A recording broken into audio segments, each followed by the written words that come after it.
Ja, das ist dann praktisch Sachen. Ja, ich stand zum Beispiel überhaupt nicht auf Fotografie. So sinngemäß Fotografie.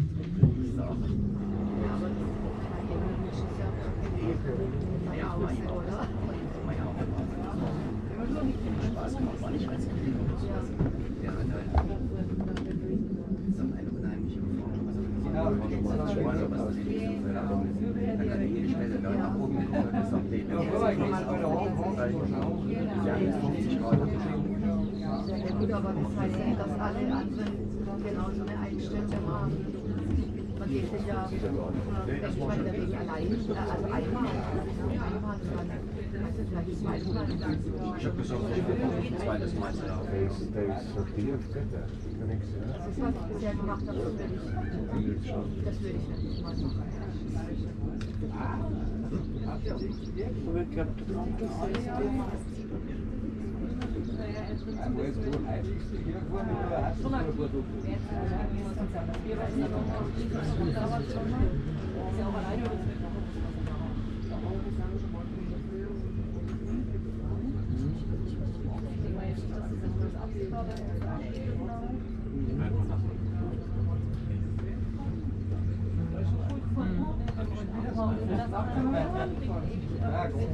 Ja, aber das ist ja gefällt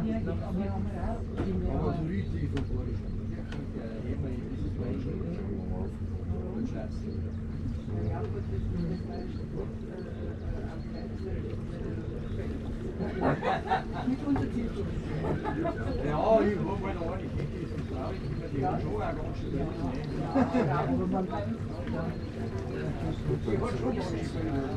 Ja, wirklich.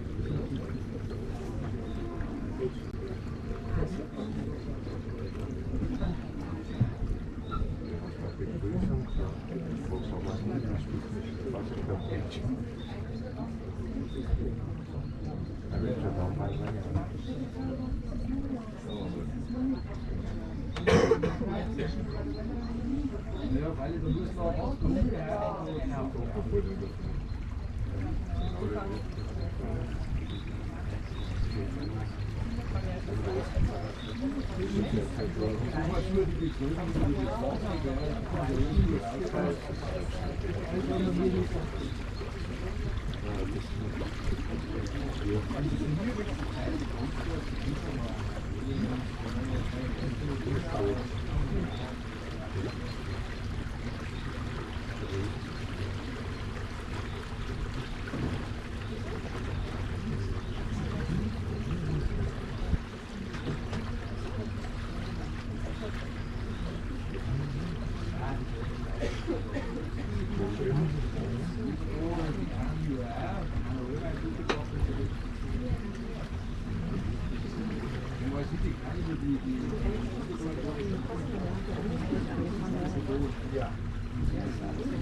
So, die Berge hochkommen. Lange Schäfte.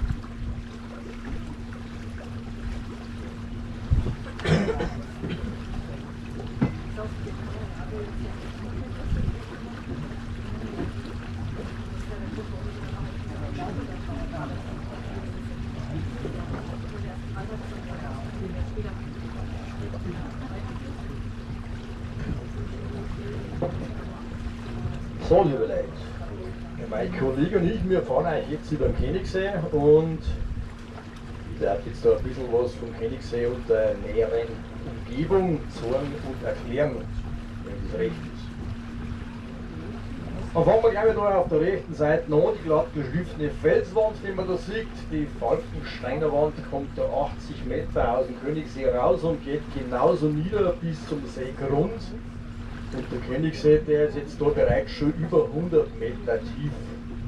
Handelt sich dabei um einen Gletscherschliff aus der letzten Eiszeit. Das ganze Tal, in dem der Königssee ja drin ist ja während der letzten Eiszeit durch einen Gletscherschliff entstanden.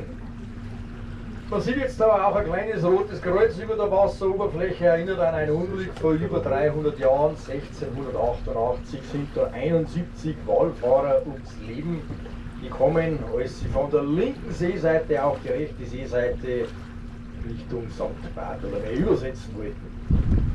Rechts voraus, da sehen wir jetzt auch schon die Wallfahrtskapelle St. Bartholomew. Das Ziel von unserem nächsten Halt ist von hier aus 5 Kilometer entfernt und haben wir mit dem Boot noch eine halbe Stunde Fahrzeit bis dorthin.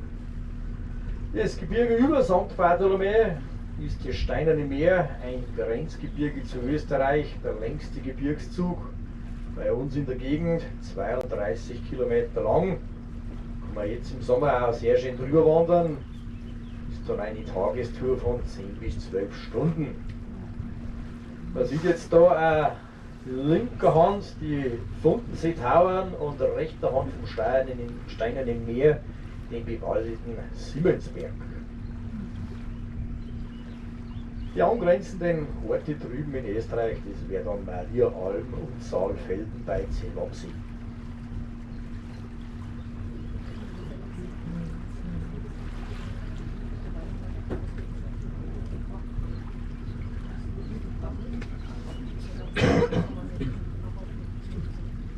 Ja, linker Hand, wenn man jetzt schaut, der Wasserfall, der Königsbach-Wasserfall, kommt da 200 Meter in den Königssee runter. Der höchste Wasserfall hier am See. Die Quelle entspringt auf 1600 Metern Höhe im Jännergebiet. Die Erhebung über dem Wasserfall, das wäre der Jänner, ist hier am See unser Hausberg. Kann man auch sehr bequem vom Dorf Königssee aus mit der Seilbahn rauffahren. Ist ein sehr beliebter Ausflugs- und Wanderberg jetzt im Sommer und im Winter ein kleines, aber sehr anspruchsvolles Skigebiet. Na, da haben wir seit 4 Jahren auch eine neue Seilbahn. Alles behindert hier recht und barrierefrei. Die alte Jänner Seilbahn, die war über 60 Jahre lang in Betrieb und war zur Zeit ihrer Erbauung, damals Anfang der 50er Jahre, war es damals die längste Seilbahn der Welt. Für wenige Jahre, bis die Österreicher wollten noch was Längeres bauen haben.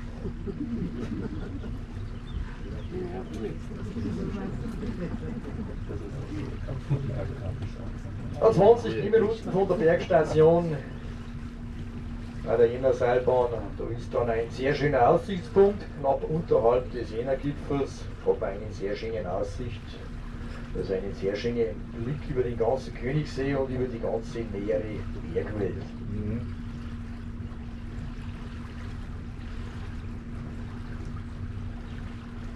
Ja, ein paar Daten zum Königssee selber. Der See, der liegt auf 603 Meter Meereshöhe, ist 8 Kilometer lang, an seiner breitesten Stelle kurz vor St. Bartholomew.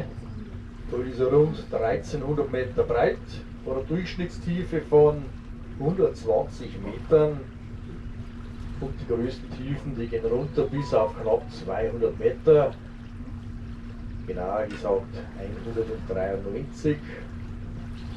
Damit ist er hier der tiefste See in der Gegend und zugleich auch der tiefste See in Bayern.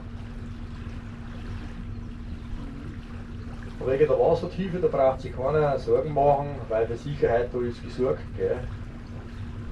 Wie wir es beim Einsteigen sicherlich gesehen haben, wir haben 3 Rettungsringe auf dem Dach herumliegen.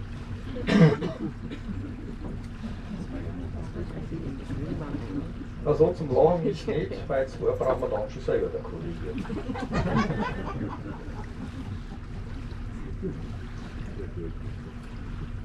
Den dritten, den wir dann verlosen.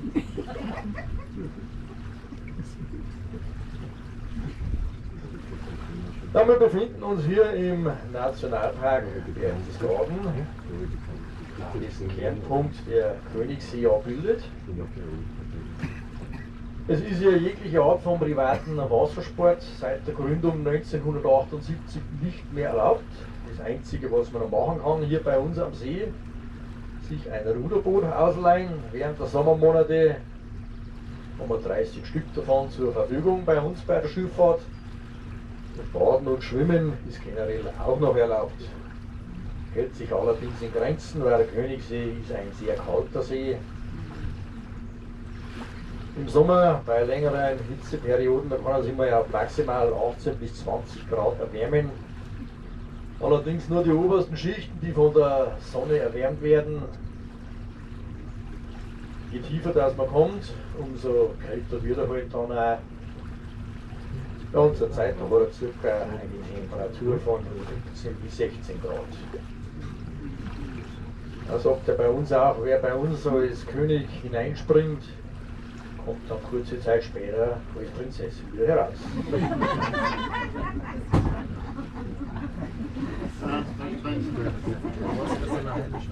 Und die kleinen Damen funktioniert nicht.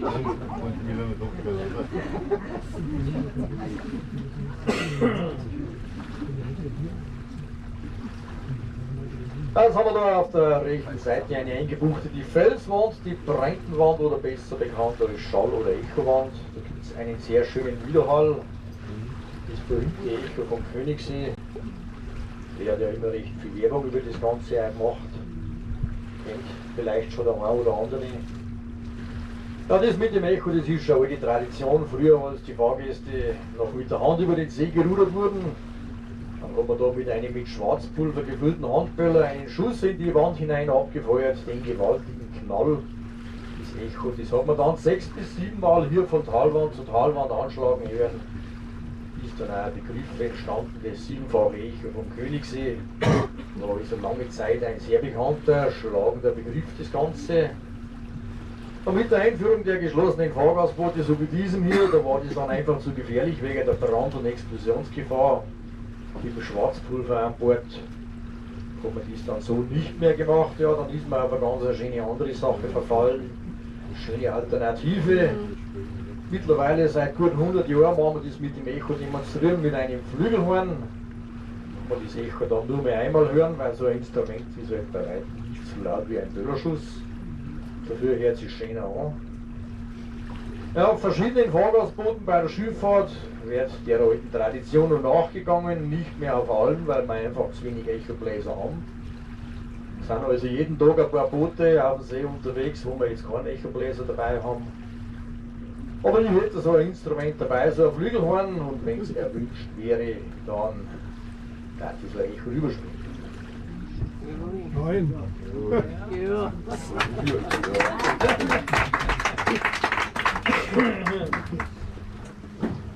Ja, zu dem Zweck machen wir dann die Fenster auf der rechten Seite auf, wo dies noch nicht geschehen ist. Links machen wir es zu, nicht dass es Echo raussausen wird.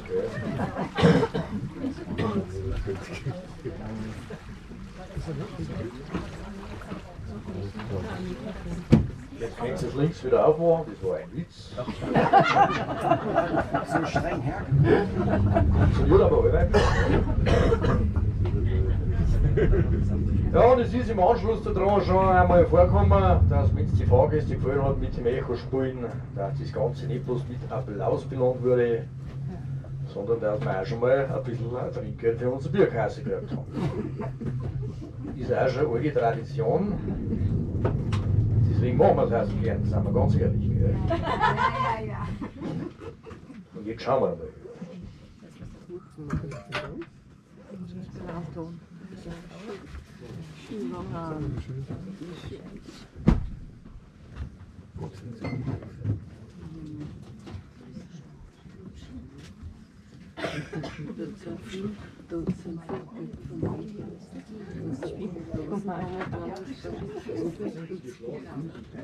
Nicht eingefallen. Los, so das Bier haben wir erst das erste Mal unterwegs. Ja, ja. Machen wir oben schauen, was Hat es euch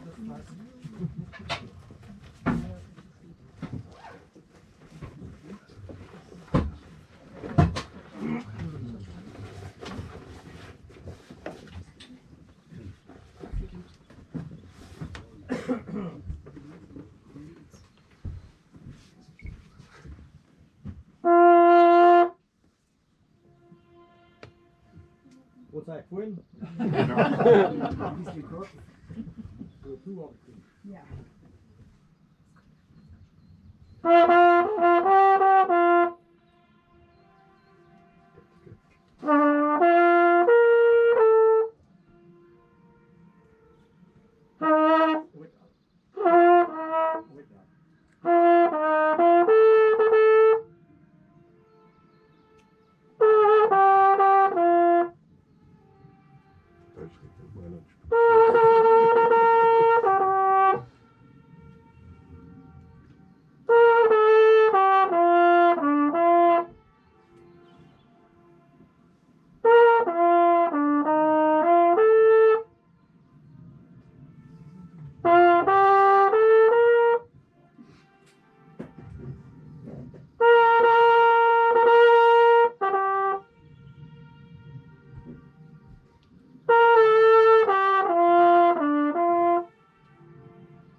So spielt die Musik um 10 Uhr auf Nacht.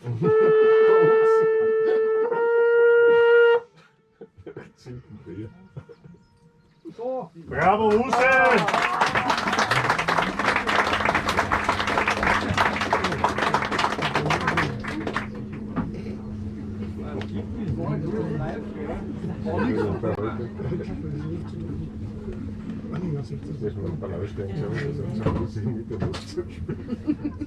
So, wenn es jetzt trotzdem gefallen hat, der darf wo reinschmeißen. Ich hab da so einen kleinen Druck.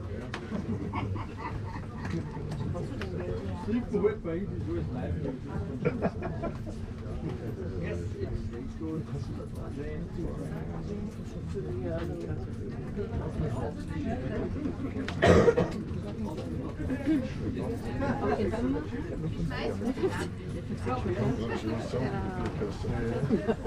Deswegen ist das Spiel weiter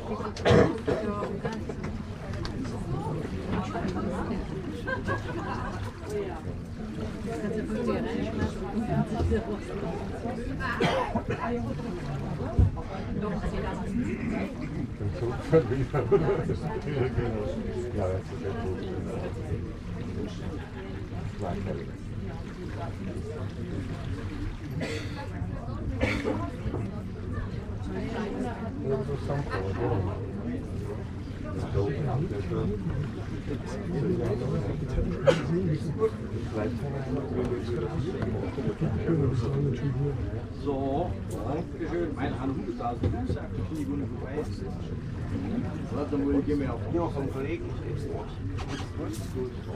Der kommt von hinten auch noch was durch. Und dann auch durchgeben. Ja, ich war auch schon 4 gekommen. Haben wir auf der anderen Seite auch noch einen Baum. So, Moment.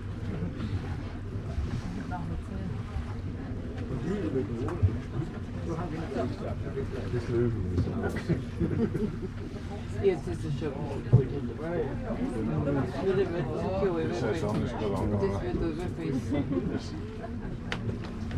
Momentan ist das. Das hört man vielleicht auch an der Stimme. So, Dankeschön. Geht's gut? So. Ja, Dankeschön. Bei uns spielt die Musik so um Mitternacht. Bei mir hat es gestern auch nicht getan. Wir wollten es nicht sagen. So, aber nicht, dass man Das ist aber jetzt toll.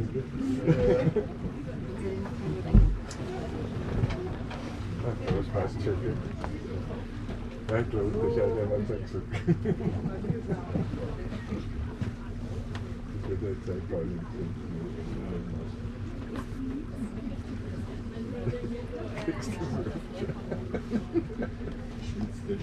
Ja, die Bauchtasche.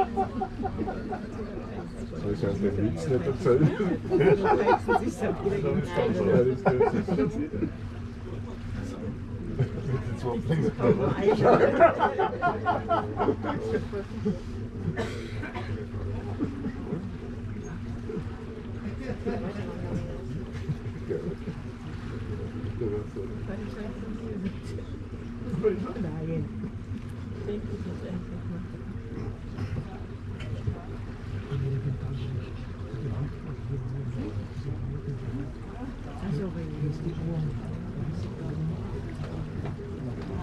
Aachen kannst du nicht.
Ja, wie ein Literrot spielt, das stimmt schon.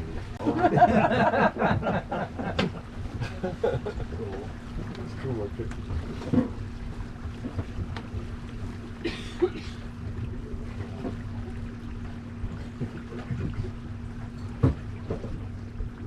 So, liebe Leute, so schön war es zwar nicht, das Echo mein Spiel, gell? Aber trotzdem noch einen herzlichen Dank für das Musikverständnis und für den gelingenden Widerhall. Gell? Und dann heute auf Nacht aus der heimischen Wirtschaft so gut. Gell?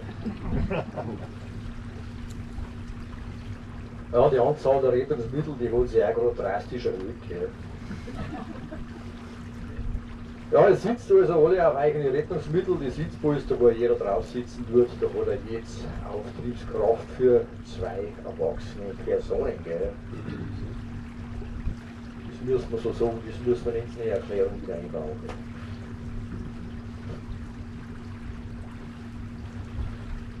So, rechter Hand, wenn wir jetzt schauen, da sehen wir eine hohe Felswand, die Aachenwand. Kommt da 800 Meter vom Königssee raus. Geht ziemlich auch genauso bis zum Seegrund nieder, weil das Ganze, was wir ja jetzt über dem Wasser sehen, den ganzen Gebirgsverlauf, Der setzt sich ja unter Wasser genauso fort. Und hier haben wir dann in etwa auch die tiefsten Stellen vom See erreicht, mit knapp 200 Metern Tiefe. Ja, auf die Aachenwand, da gibt es auch oben auch einen sehr schönen Aussichtspunkt, die Aachenkanzel. Kann man zu Fuß erreichen über den Ringhärtelsteig von St. Bartholomäu aus. Ist dann circa eine Gehzeit von 2 bis 3 Stunden. Von dort oben, da könnte man dann auch wieder Richtung Schenau, Richtung Rodelbahn wieder absteigen. Wäre dann wieder eine Gehzeit, alles im allem von 5 bis 6 Stunden. Ist dann auch gleichzeitig der kürzeste Weg zu Fuß nach draußen, wenn man das letzte Boot verpasst hätte. Gell? Es führen also keine Straßen, keine Wege um den See. Es wird alles übers Wasser transportiert. Die hinten ansässigen Wirte und auch die Almbauern, jeder transportiert also alles übers Wasser bei uns. Und weil wir gerade schon dabei haben, sage ich noch ein bisschen was zu den Fahrkarten. Wer ein großes B auf seiner Fahrkarte hat, der hat nur die kleine Rundfahrt bis St. Bartholomäu. Die anderen mit dem großen S auf der Fahrkarte, die haben die große Rundfahrt, sie dürfen die Fahrt zweimal unterbrechen. Einmal hier auf St. Bartholomäu und einmal bei der Endstation Salit am Obersee. Wie sie das jetzt machen, ob sie bei der Hin- oder Rückfahrt in Bartholomäu aussteigen, ist also jedem selber überlassen. Wir bleiben jeweils bei Hin- und Rückfahrt in St. Bartholomäu stehen und lassen dort aus- und zusteigen. Es ist aber um die Tageszeit zum Empfehlen, dass man zuerst in St. Bartholomäu aussteigt, weil es da noch nicht so überlaufen ist. Wir sind heute das 4. Boot, heute in der Früh. Ist also noch nicht ganz so viel los auf St. Bartholomäu. Es wird dann im Laufe des Tages. Deswegen war es zum Empfehlen, wenn man sich das anschauen möchte, dass man das jetzt in der Früh gleich macht. Und dann eben mit einem von den anderen Booten dann zu einem späteren Zeitpunkt dann eben weiterfahren bis zur Endstation Salit. Da ist das ganze Areal ein bisschen größer und das verteilt sich dann auch alles ein bisschen von den Leuten her ein bisschen besser. Ist dann nicht ganz so überlaufen.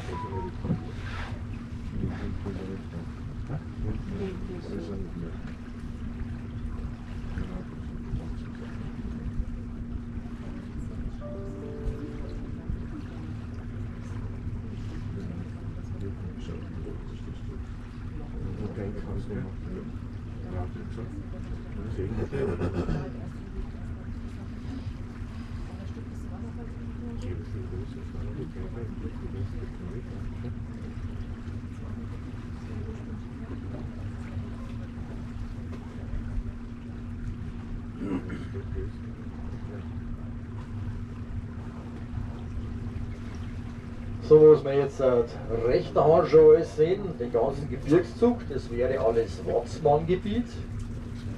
Hier sehen wir jetzt den Watzmann von der Ostseite, von Markberg bis Gaden aus, wo man die komplette Watzmann-Route sieht.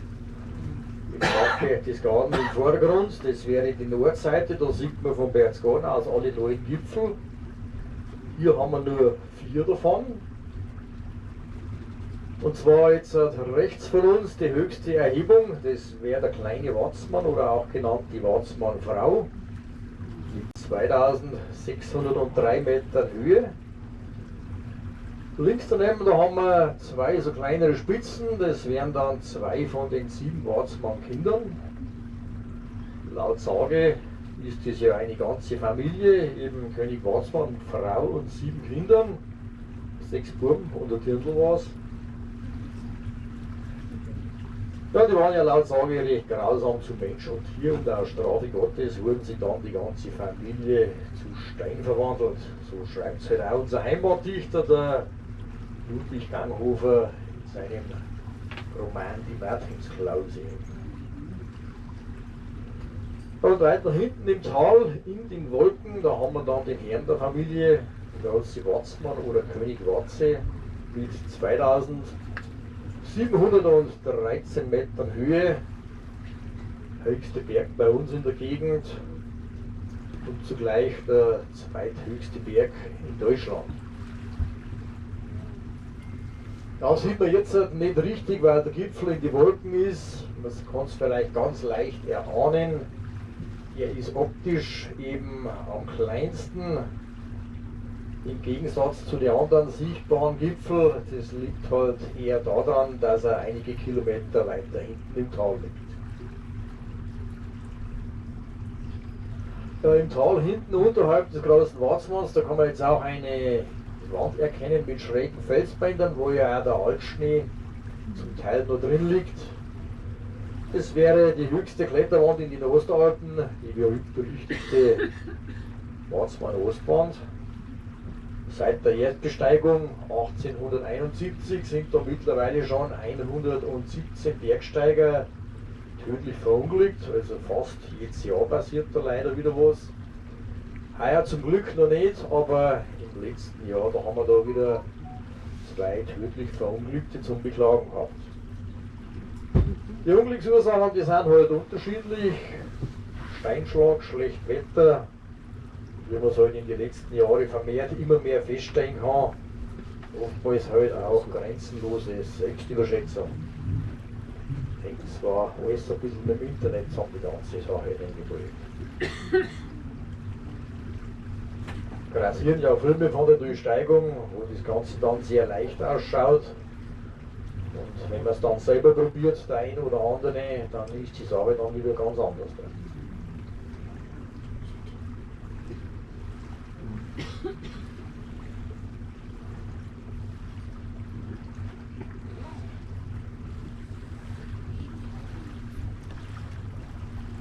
Rechts voraus, da sehen wir jetzt auch schon die Wallfahrtskapelle St. Bartholomäus, so wie man es jetzt anschauen kann, so ist im 17. Jahrhundert erbaut worden. Urkundlich erwähnt, das erste Mal 1134. Diese schöne kleine Barockkapelle ist geöffnet, kann man besichtigen, kann man ein bisschen runterkommen von dem ganzen Alltagstrubel. Rechter Hand angebaut an die Kapelle, da sieht man die heutige Gastronomie bis 1917, ja, Schloss der bayerischen Könige, der Wittelsbacher. Die waren dann hier auf St. Bartholomäus sehr viel zur Hirsch- und Gamsjagd. Bartholomäus war ja lange Zeit der Kernpunkt der bayerischen Hofjagd. Linker Hand bei der Kirche das Holzhaus, was wir da noch sehen mit der Bootshütten, das wäre der Königsseefischer. Mit der zugehörigen Bootshaus, der hat da auch so ein kleines Fischerstübel drin. Gibt es jeden Tag ab 11 Uhr geräucherten Fisch und andere Fischspezialitäten, ist also empfehlenswert. Ja, und jetzt haben wir gleich ein schönes Fotomotiv, wenn Sie die zwei Türme überschneiden, im Hintergrund der Watzmann, im Vordergrund der See. Jetzt ein abdrucken. Jetzt sind spät. Also für alle, die jetzt aussteigen hier auf St. Bartholomäus, denen wünschen wir noch einen schönen Aufenthalt, mein Kollege und ich, und später dann wieder ein gutes Heimkommen für gut und auf Wiederschauen.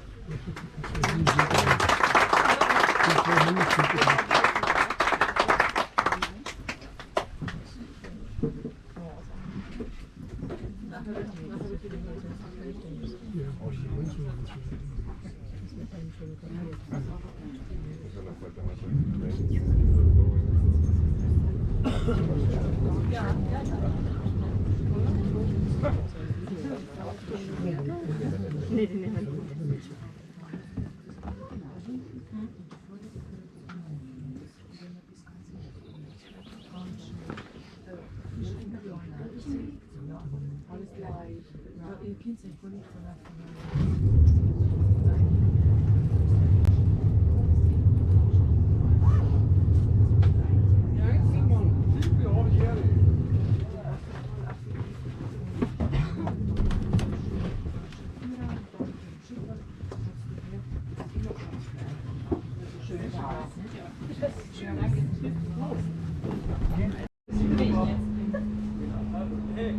Zu spät.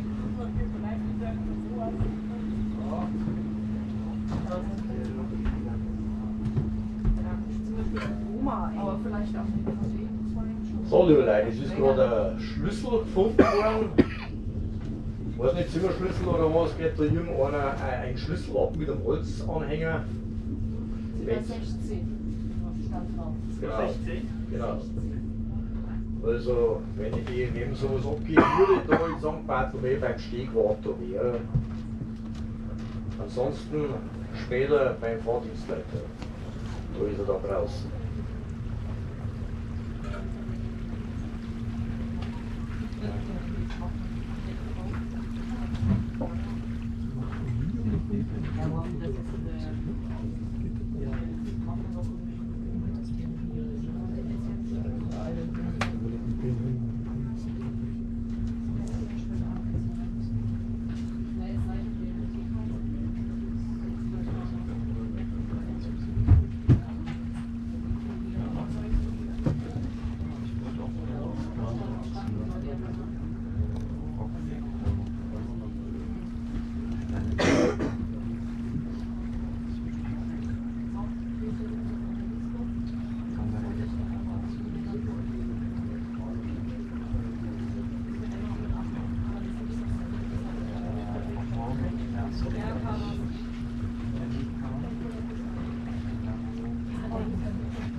Thank you.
wahrscheinlich zu spät. Aber jetzt wirklich nur.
So, liebe Leute, den Wasserfall, den wir jetzt da auf der rechten Seite drüben sehen, der Schreimbach-Wasserfall, kommt da 80 Meter, knappe 80 Meter in den Königssee runter, ist der kleinste Wasserfall hier bei uns am Königsseegebiet, aber zugleich der wasserreichste, ist also sehr wichtig für den ganzen Wasserhaushalt hier am See. Übers Jahr gesehen, da bringt er ca. 1/3 des ganzen Frischwassers hier vom See, das kommt also da über den Schreinbach, kommt das rein. Andere Zuläufe, die können im Sommer schon mal versiegen, schon mal austrocknen, der hier, der läuft also immer. Das ist der Ablauf von 3 kleineren Gebirgsseen, liegen alle 3 im Steinernen Meer, nämlich der Grünsee, der Schwarzsee und der Fundensee. Der Fundensee, das ist der größte der 3 Seen und zugleich wohl auch der bekannteste. Im Winter, da heißt es ja des Öfteren beim Wetterbericht, die kältesten Temperaturen in Deutschland wurden am Fundensee gemessen. Der liegt also rund 1000 Meter höher, leicht rechts von uns im Steinernen Meer. Ja, da hat Anfang der 2000er Jahre der Herr Kachelmann, den kennt vielleicht der ein oder andere, der hat da oben eine Wetterstation errichtet und die kältesten Temperaturen, die dort gemessen wurden, das war dann der Februar 2002, wurden dort oben knapp minus 47 Grad gemessen. Also nicht umsonst der Kältepunkt von Deutschland.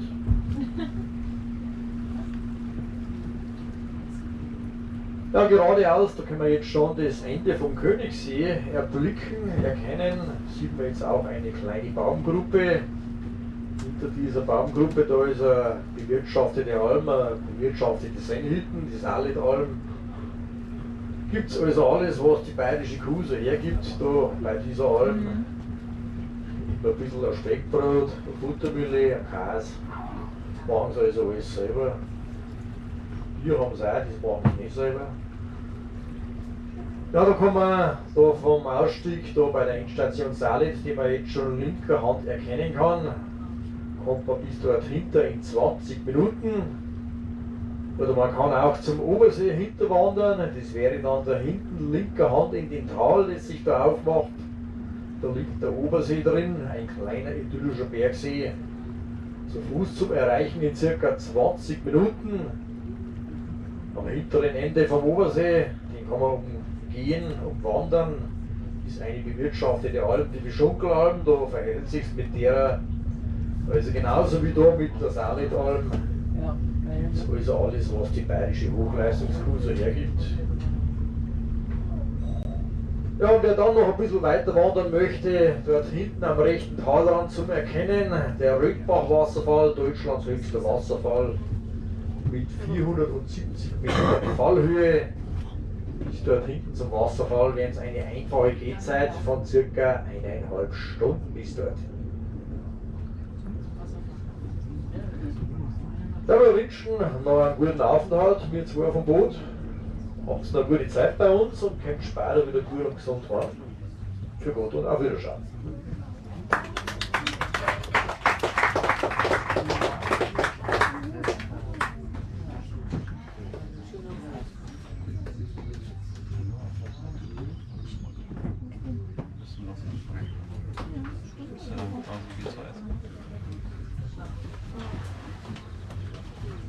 Man kann auch zurückgehen. Ja, dann wollen wir nachher mal an dem Wasserfall vorbei. Ja, geht da hoch und dann sind ungefähr 500 Meter, wir sind nur 500 Meter.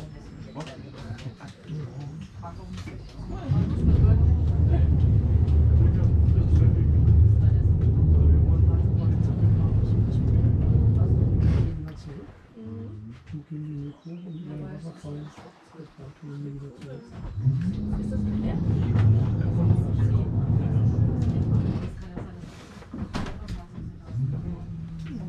Ja, man muss doch aufpassen.